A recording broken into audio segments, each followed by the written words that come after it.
حضور فرماتے من صلی یرائی فقط اشرکا ومن صام یرائی فقط اشرکا ومن تصدق یرائی فقط اشرکا. جو نماز پڑھتا ہے دکھاوے کے لیے وہ شرک کر چکا.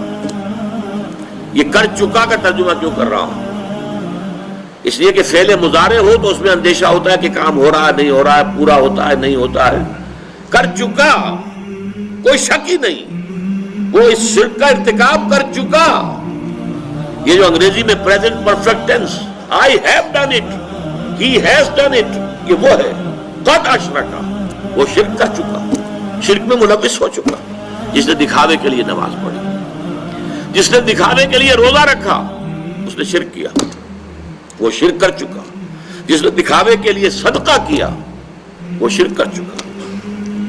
یہ ہے، نوٹ کیجئے، یہ جب تک کہ یہ اخلاص فی العبادت نہیں، صرف اللہ کے لیے، کسی کو دکھانا نہ ہو. میں نے بالکل شروع میں آپ کو ایک حدیث سنائی تھی کہ حضور نے فرمایا اگر تم نماز پڑھ رہے ہو اور جب تم یہ محسوس کرو کہ کوئی تمہیں دیکھ رہا ہے تو سجدہ طویل کر دو، تو یہ شرک خفی ہے.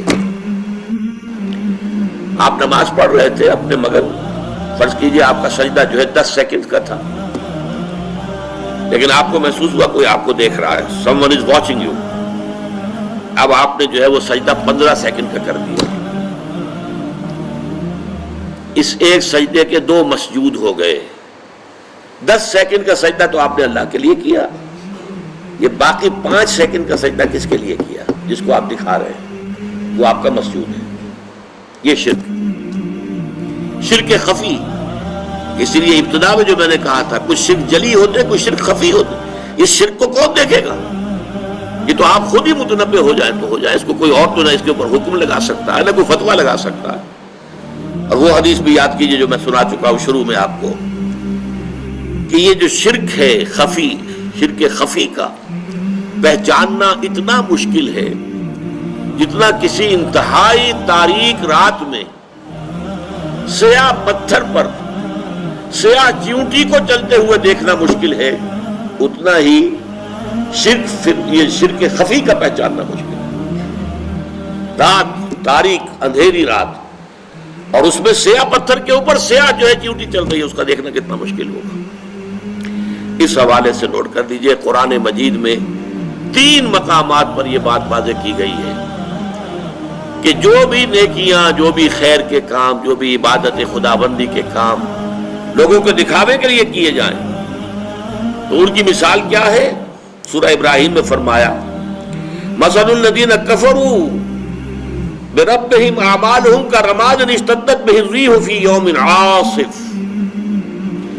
یہ جو نیکیاں لے کر آئیں گے، ریاکاری والی نیکیاں اور دکھاوے والی نیکیاں اور سمعہ والی نیکیاں، ڈھیر کے ڈھیر ہوں گے، لیکن ان کی مثال ایسی ہوگی کہ جیسے راکھ کا ایک ڈھیر ہو اور ایک تیز ہوا چلے اور اس پوری راکھ کو بکھیر کے رکھ دے. اس کی کوئی حقیقت نہیں ہوگی اللہ کے یہاں. سورہ نور میں فرمایا والذین کفروا اعمالہم کسراب بقیعۃ یحسبہ الظمآن ماء. جو لوگ ایمان حقیقی سے، حقیقی ایمان سے محروم ہیں اور نیکیوں کو کام کر رہے ہیں، ان کی یہ نیکیاں جو ہے سراب کے مانند ہیں. جنہیں پیاسا سمجھتا ہے کہ پانی ہے، حقیقت میں پانی نہیں ہوتا.